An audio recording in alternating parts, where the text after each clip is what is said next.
Okay, so hey guys, and today I'm back with another anime review, and this time we are continuing our My Hero Academia journey because this time it is My Hero Academia Season 4.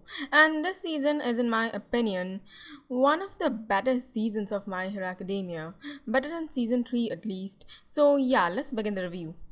Okay, so now let's talk about the freaking highlight of the season, the villain of it, Overhaul. When I first got introduced to him, I dismissed him as a secondary villain and didn't see much potential out of him, and I also thought that he wouldn't be able to beat Tomura as a villain since Tomura is an excellent villain. But I guess I was wrong because once Overhaul versus Deku starts, this character just starts going bananas with all this character development and backstory and all. That fight truly made him stand out as a villain for me. And you know what? I think I like him more than Tomura now.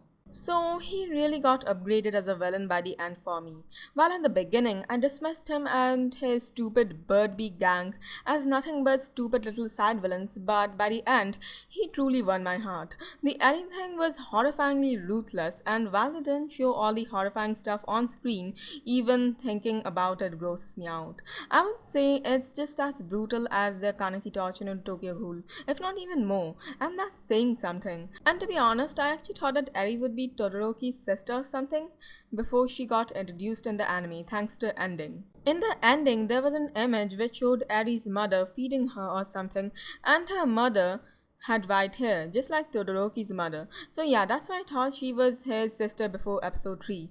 Anyways, back to Overhaul. What in the world is up with his quirk? It is overpowered AF, and I get that he's the big bad of the season, but still, chill. His character design kinda sucks because of his stupid bird beak, but it still grows on you, so it's okay, I guess.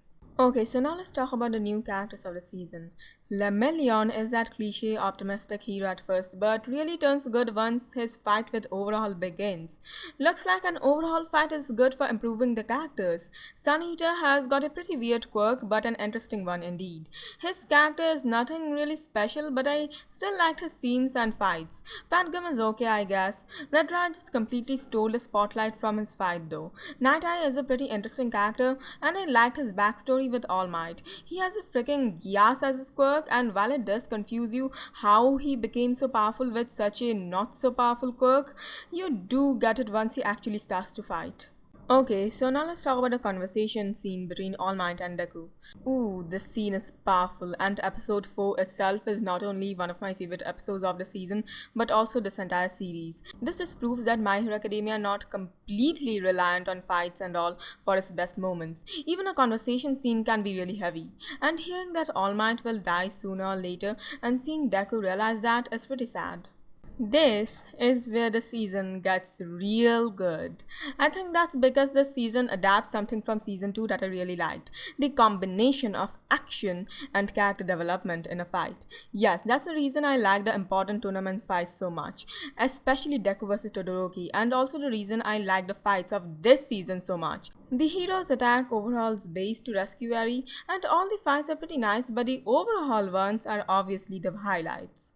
Overhaul vs Lemillion is amazing in the first place, and I especially like that cape scene even though Edna from The Incredibles would absolutely despise it. But once Deku arrives, things turn up to the next level. First, Overhaul's character and character design improves, and then Night Eye gets impaled, which was kinda sad, but then in the second half of the episode, it decides to turn freaking awesome. First, some awesome music starts playing out of nowhere as Deku reaches for Eri to rescue her, and that he does. But after he rescues Eri and gets out of there, Overhaul still doesn't stop and continues to fight Deku with all he has got. By now turning into a freaking big muscle monster, which really reminds me of Tokyo Ghoul. However, Deku goes absolutely nuts and his hair starts glowing, and he gets so powerful that he finally defeats Overhaul with some serious consecutive punches. He looks like a scary demon while doing this, to be honest, and I love the animation in here, as expected from Bones. Okay, so now let's talk about the second half of the season. Most of it is pretty trash actually, except for the last few episodes which are absolutely fantastic. The first half is extremely superior to the second one, which is kinda a shame. The gentle criminal guy is such a clown and I just didn't take him seriously at all. Major downgrade from such a great villain like Overhaul, who was so freaking hard to defeat and was so incredibly cruel.